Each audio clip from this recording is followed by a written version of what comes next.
ketubannya pecah duluan. Oh iya, ketubannya tuh pecah dia jam berapa tuh, maghrib ya? Heeh. Dia maghrib tuh ketubannya pecah, ternyata dikirain kan kayak kontraksi gitu kan, yang kayak keluar gitu. Mm-mm. Nah dikirain tuh itu Kayak kontraksinya gitu loh, tapi ternyata itu ketubannya pecah.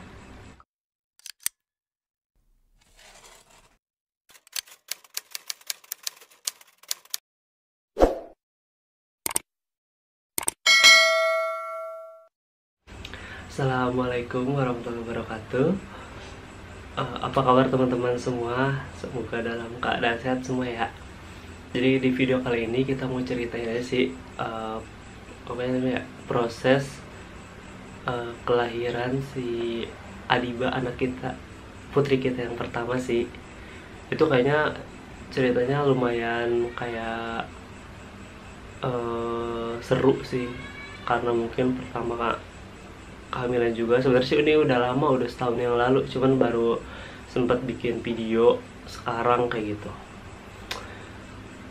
Pertama dimulai dari mana ya, dari pas dia sih normal, karena hamilnya tuh maksudnya mulesnya mualnya juga nggak terlalu mual banget ya, nggak terlalu mual banget. Alhamdulillah gitu. Terus ngidamnya juga nggak aneh-aneh banget ya. Ngidamnya nggak aneh-aneh banget juga, sampai ke 9 bulan lah, 9 bulanan tuh pas hari H-nya, hari H ke bulan 9-nya gitu. Nah udah bulan 9 kan kita mulai rutin-rutin ngecek kan. Pertamanya biasanya kayak ke klinik, ke bidan kayak gitu. Nah terus pas udah 9 bulan tuh disaranin kayak ke dokter juga, terus ke beberapa tempat sih. Untuk USG-nya juga di beberapa tempat kayak gitu. Jadi biar kalau misalkan ada keadaan yang mendesak tuh nggak cuman ke satu tempat aja gitu, jadi bisa udah ada datanya di tempat lain kayak gitu. Nah ceritanya tuh dimulai nih pas ada USG di salah satu rumah sakit. Ternyata katanya si dedenya itu nggak bisa lahiran secara normal katanya gitu kan, karena posisinya agak miring dia. Agak miring apa agak tengkurap sih? enggak, jadi enggak pas ke apa tuh, eh enggak, jadi si kepalanya tuh enggak masuk, enggak turun ke bawah. Iya gitu pokoknya, dibilang sih kalau nggak salah agak miring gitu ya. Nah kita kan pengennya tuh sebenarnya lahirannya tuh secara normal gitu. Nah jadi terus itu kan jadinya si klinik-klinik yang kata bidan itu dia kan nggak berani ambil resiko kan. Nah akhirnya kita disaranin untuk cek di rumah sakit gede gitu. Nah udah di rumah sakit gede tuh kita cek, ternyata benar kan, nggak bisa, dokternya juga nggak berani normal. Terus pertama itu disaranin buat induksi. Kita pengen, masih tetap pengen normal gitu. Kalau mau operasian udah disuruhnya sebenarnya operasian, cuman kita tetap pengen induksi. Nah, udah mau induksi berani tuh dokternya kan.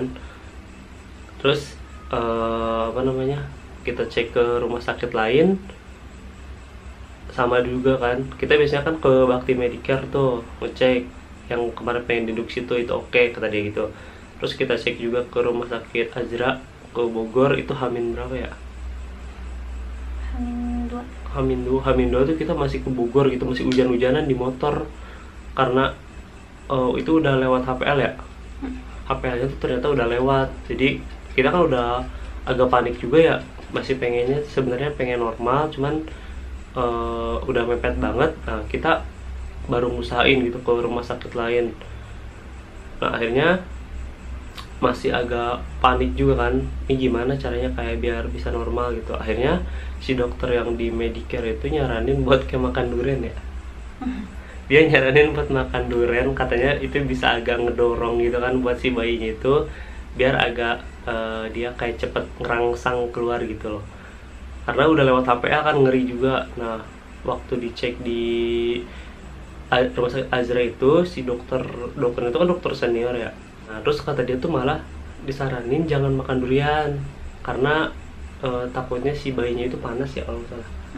Itu kan dia ngerangsangnya agak secara paksa kata dia gitu sih. Nah makanya agak beda kan dokter A sama dokter B, tapi tetap sih kita waktu itu makan durian karena emang pengen ya. Kamu makan kan? Makan. Dia tetap makan durian sih waktu itu.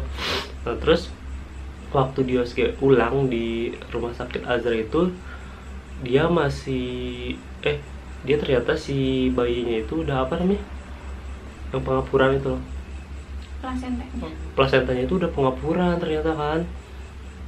Nah makin nggak berani kan ternyata di pengen normal tuh kayak gitu. Di dua rumah sakit itu sebenarnya nyarinya udah di apa namanya, di operasi sesar kan. Nah tapi tetap tuh kita masih pengen normal gitu, karena pengennya nggak mau operasian lah gitu. Sampai akhirnya udah ngobrol sama yang dokter di Azra itu dokternya enak banget, namanya dokter Julian kalau nggak salah. Itu dia nenangin banget sih ya.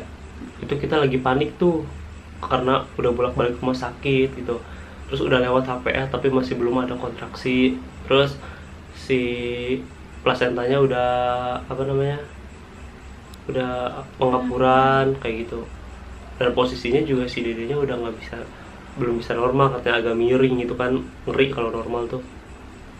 Udah panik banget. Nah terus ditenangin sama si dokter yang di Azra itu. Nanti kalau misalkan ini kayak promosi ya, tapi emang enak sih dokternya, namanya dokter Julian, enak tuh di situ. Kalau mau konsultasi tuh ke situ enak banget. Sampai si dia itu nyaranin kalau misalkan emang mau sesar, misalkan kapanpun dia mau tuh dihubungin.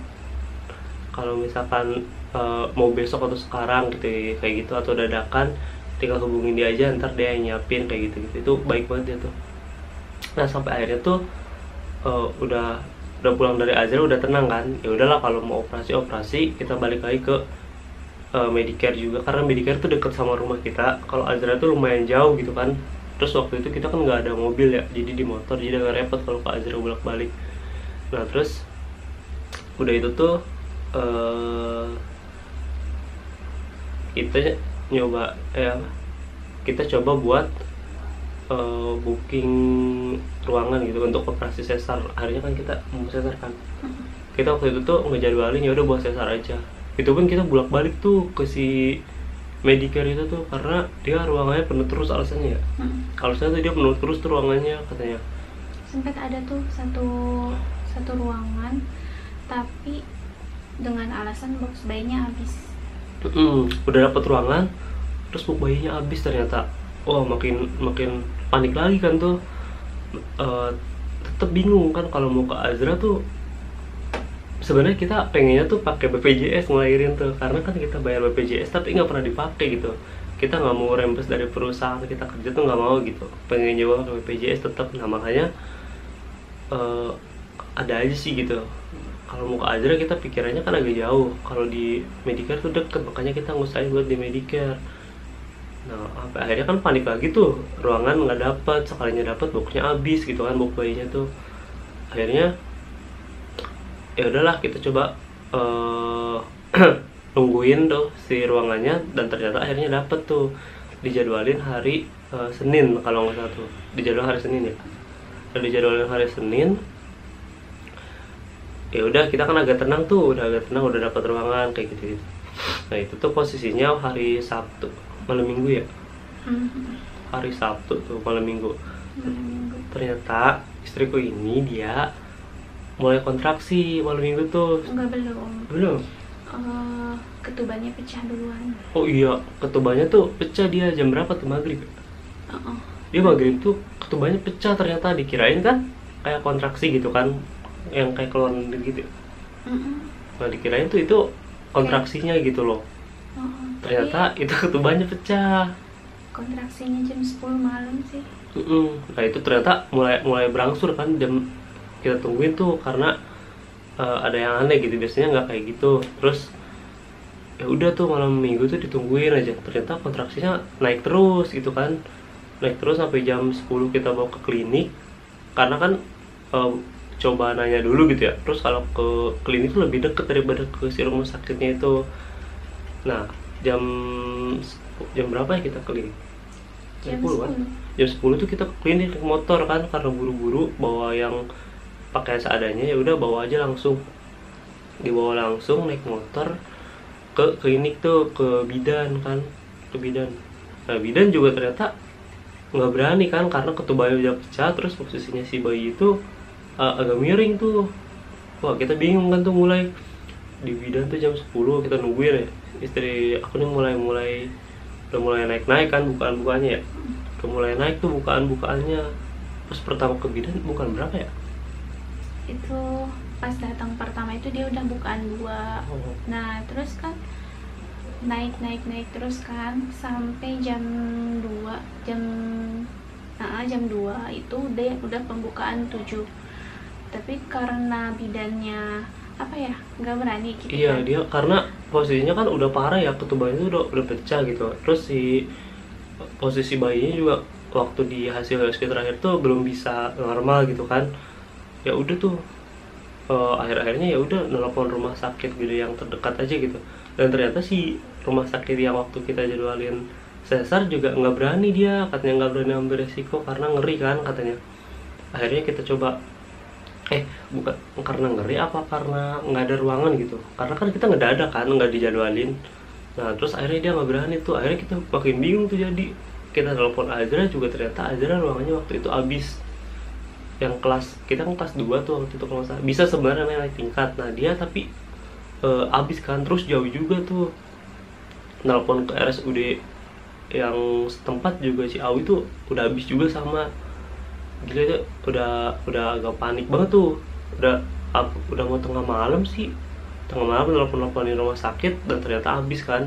Ada yang jauh banget, nah itu ada tuh, tapi itu jauh banget posisinya, nggak kayak mungkin nggak kekejar gitu ya. Akhirnya si bidan nanyain, katanya kalau misalkan dia kan yang cariin tuh ternyata rumah sakit. Kalau di rumah sakit yang dia itu sih rumah sakit apa sih, RSUD bukan ya, Rumah sakit Sekarwangi. iya pokoknya dia rumah sakit RSUD kalau nggak, yang di Sukabumi sih. rumah sakit Sekarwangi ya, di Cibadak tuh. Dia jaraknya lumayan jauh sih sebenarnya. Nah terus akhirnya ya udah kita mau kan, mau nggak mau ya cuman itu doang maksudnya yang nerima gitu kan. Ya udah kita oke aja gitu. Nah terus akhirnya oke lah, kita deal ke sana jam berapa ya berangkat? Jam 2. Jam 2 itu kita berangkat tuh udah bukan 7. Jam 2 tuh udah bukan 7. Di 3. iya langsung di 3 nyampe. kita naik ambulan. Itu juga pertama kali kita naik ambulan ya. Gila, naik ambulan terus ngeri banget ya. Kayak udah apa ya, udah panik gitu kan. Terus ambulan kan cepet banget kan. Itu jaraknya normalnya bisa sampai setengah jam, kalau nggak setengah jam lebih lah. Itu cuma 15 menitan gitu sampai tuh. 15 menitan tuh udah sampai gitu, hampir 15 menitan lah. Terus kebetulan di belakang mobil ambulans itu kan ada mobil patwal tuh, polisi gitu kan. Jadi makin cepet aja dia tuh jalan. Udah ngeri banget lah, dia udah di ambulans juga udah ngeri-ngeri saya lihatnya kan. Ada tiduran aja. Itu rasanya gimana kampus di ambulans? Pokoknya udah kayak gimana ya, udah nggak bisa dibilang gimana sih rasanya. Ternyata ya emang kayak gitu ya. Pastilah yang ibu-ibu yang udah melahirkan pasti ngerasain. Cuman ternyata memang rasanya tuh sakit, memang sakit banget gitu, karena kan memang dia tuh udah minta, jadi si babynya itu udah minta keluar, tapi posisi kita itu belum sampai gitu. Jadi gimana ya rasanya, nggak bisa dijelasin gitu. Antara ngeri sedih gitu kan, ngeri sedih lah gitu pokoknya. Sampai aku tuh pernah ini tahu, pernah ngerasain kayak gini, kata apa sampai sini ya aku teh gitu, sampai aku ngerasa kayak gitu. Terus sampai kayak nggak kuat gitu ya. Apa hidup aku sampai sini doang gitu, apa gimana, saking sakitnya, saking ininya sih, karena mungkin memang itu pengalaman pertama. Karena baru pertama gitu ya. Nah itu kan tugas suami juga di situ, nenangin ya. Ya udah pokoknya langsung tuh naik ambulans, langsung sampai lah ibaratnya ke rumah sakit Sekarwangi tuh setengah 3 kurang lah ya, setengah 3 kurang tuh, setengah 3 kurang langsung di UGD ya. Iya pokoknya langsung dapet kamar sih. Langsung di UGD langsung diurusin. Kita kan kamarnya tuh baik tuh, si bidannya kan ikut kan, ada yang beberapa ikut tuh, beberapa orang dia ngurusin langsung, yang kayak ngurus kamarnya gitu. Iya. Nah langsung dibawa ke ruangan kayak persalinan gitu, dan ternyata itu udah bukan 10 ya. Jadi pas nyampe kamar sampai itu langsung pindah bukan kasur 10 dia, langsung gitu, langsung aja gitu. langsung bukan 10 gitu kan, langsung. Nah pas waktu itu aku aja nggak sempat lihat si dedenya itu keluar gitu waktu dia, karena dia waktu waktu nyampe kan, waktu nyampe kamu dipindah ke kamar, aku kan dipanggil tuh sama yang ke rumah sakitnya untuk suruh ngurus administrasi kan. Nah pas aku ngurus administrasi, waktu aku balik lagi ke kamar ternyata si dedenya udah lahir, udah nangis tuh. Nah itu sedih banget sih, sedih tapi seneng gitu rasanya tuh, kayaknya haru lah, haru banget sih. Tahu ngelihat dedenya udah melek aja, ada ntar fotonya pertama lihat tuh kayak gini dia fotonya nih, ada tuh. Iya, jadi intinya yang buat hamil pengalaman pertama, ini pengalaman aku sendiri sih. Jadi jangan panik-panik ya, jangan panik-panik, tetap slow gitu. Karena mungkin aku ngerasa panik itu memang pertama, terus dia itu jadi mundur dari HPL-nya itu jauh banget. Jadi di HPL-nya itu sekitar 39 minggu, dan ternyata pas udah nyampe kan tanggal 27 Februari itu harusnya Februari Hitungannya 2020 gitu, itu kan hitungan dokter dokternya ya, lah. hitungan dokternya.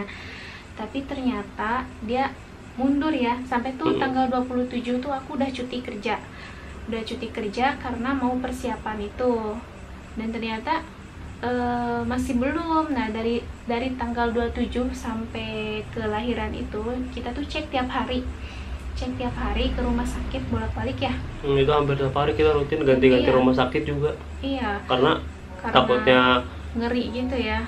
kita udah panik sih, karena pertama itu kan panik, terus karena emang disaranin juga ada beberapa yang orang-orang dekat tuh nyaranin buat ke rumah sakit lain gitu, takutnya maksudnya rumah sakit yang lebih bagus atau lebih terpercaya gitu menurut mereka, karena mereka kan udah lebih pengalaman dari kita kan itu. Iya, jadi dia mundurnya itu sekitar seminggu lebih. Sekitar seminggu lebih, apa hampir 2 minggu sih, hampir 2 minggu ya. Makanya kan Udah jauh. kayak aku aja gitu kan, di kantor aku itu banyak yang bareng gitu, yang sama, yang waktu itu ada 2 temen aku tuh yang memang sama lagi hamil juga.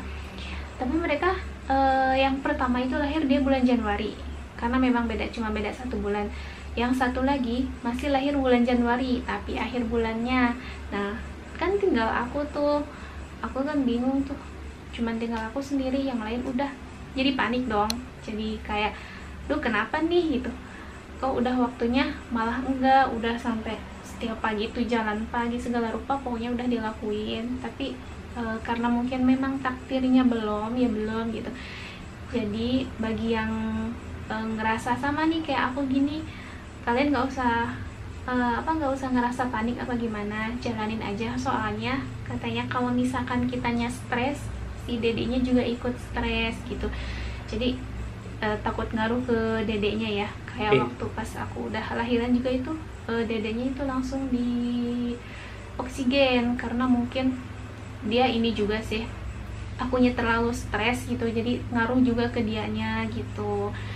Ya pokoknya dibawa slow down aja, nggak usah panik kayak aku gitu, kemana kesana kesini. Harusnya kan udah deket ke HPL itu kita tuh istirahat, banyak yang istirahat di rumah, paling banyak jalan pagi aja gitu, jangan terlalu banyak pikiran gitu aja sih pengalaman ya. Tapi kan kita jadi bagus tau sebenarnya, bagus tuh kita beberapa rumah sakit gitu kan, cuman itu waktunya kita telat aja sih, jadi kita mau buru-buru gitu. Kalau misalkan dari bulan panik, jadi karena kitanya panik itu kitanya jadi buru-buru, jadi kayak pengen cepet-cepet gitu, padahal memang ya mungkin emang kayak gitu. Kayaknya kitanya juga sebenarnya kita tuh salahnya juga ngeceknya tuh ngedadak. Kalau misalkan dari bulan 8 tuh kita ngecek, nah itu udah enak tuh, ada persiapan. Iya. Makanya dari ibarat kata tuh dari sebulan atau 2 bulan sebelumnya tuh kalau bisa udah mulai ke rumah sakit yang gede kayak gitu, yang lebih akurat atau ya kayaknya yang lebih canggih gitu. Itu ibaratnya kan kita usaha ya udah jadinya biar nggak terlalu ngedadak sih, nggak terlalu dadakan. Kalau kayak kita kan jadi udah deket, udah di barat, udah di deket hari H, terus kita baru kayak ngedadak nih kayak gini gitu Kak. Dan ternyata kita pengennya normal, waktu diusahain sama dokter ternyata kan nggak bisa, sampai akhirnya ya itu kita panik di situ. Kondisi si bayinya juga kan begitu tuh, tapi akhirnya alhamdulillah kita kan lahirannya normal. Nah, terus di situ waktu lagi panik tuh, kalau kehamilan pertama istri tuh tugas suami itu juga dia nenangin, terus nyari-nyari orang yang kira-kira kalau misalkan dia nggak bisa nenangin, cari orang yang bisa nenangin gitu buat persalinannya tuh. Kan aku di waktu itu, kamu aja kan aku ajak ke Sikisan kan, si Kamila tuh dia kan lahiran duluan kan, terus dia kan ngajak, kamu kan udah kasih tahu sama dia katanya nggak usah tenang, orang kayak gitu-gitu doang katanya gitu kan. Gitu jadi dibilangnya sama teman aku tuh, dia kan lahiran duluan tuh, terus kata dia ya lahiran tuh gitu-gitu doang gitu, nenangin, nggak terlalu sakit kayak gitu-gitu. Jadi dia pikirannya kan tenang gitu, positif. Terus waktu di rumah sakit yang di Medicare juga ada yang ibu kan, yang ibu-ibu tuh udah berapa kali lahirannya, 4 apa kalau nggak salah 4 apa 3 gitu, 3 kali lahiran. Nah dia lagi hamil lagi nih, terus dia ibu-ibunya udah tenang aja kata dia gitu, orang lahirannya gitu-gitu doang katanya, mungkin kalau pertama tuh masih panik kata dia. Terus dia aja lahiran tuh udah cuma naik ojek aja, udah naik ojek berangkat ke rumah sakit kan, ojek berangkat ke rumah sakit, terus pulang-pulang udah bawa anak gitu, udah kayak tenang aja. Makanya dia tuh alhamdulillah sih masih tenang juga gitu, nggak terlalu kepikiran gitu sih sebenarnya.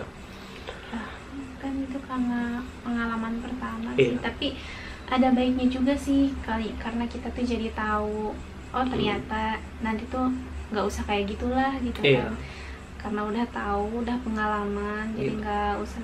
Karena memang kita tuh ibaratnya kayak jauh dari orang tua, memang jauh dari orang tua karena bisa dibilang mandiri gitu, jadi nggak ada orang yang ngasih tahu apa gimana gitu, jadi kita apa-apa belajar coba sendiri, nyari tahu sendiri gitu ya. Paling nanya ke teman-teman sih, lebih nanya ke Paling teman-teman. lebih nanya ke teman sih. Karena lagian kalau orang tua kan ibaratnya udah kan, orang tua kita tuh ibaratnya udah jauh kan, maksudnya jauh tuh kayak metodenya tuh udah berbeda gitu kalau pas sekarang sama dulu kayak gitu sih. Tapi alhamdulillah Adiba udah lahiran normal, sekarang udah setahun ya. Setahun Iya. 3 bulan. Setahunan lah pokoknya. Sebenarnya ini harusnya tuh dibikin waktu itu, cuman karena ya repot juga, nggak kepegang juga, baru sekarang sharingnya aja. Jadi kalau misalkan mau lahiran tenang-tenang aja, kalau misalkan nggak usah panik lah, pokoknya nikmatin aja ya. Iya. Iya betul. nggak usah dibawa panik deh, pokoknya jangan panik gitu aja, jangan panik, jangan stres, pokoknya udah gitu aja. Makan yang banyak, olahraga, udah gitu aja. Makan yang sehat, terus rajin olahraga, rutin periksa ke dokter. Namanya kan kita usaha ya sebaik mungkin sih dilakuin buat anak kita kayak gitu.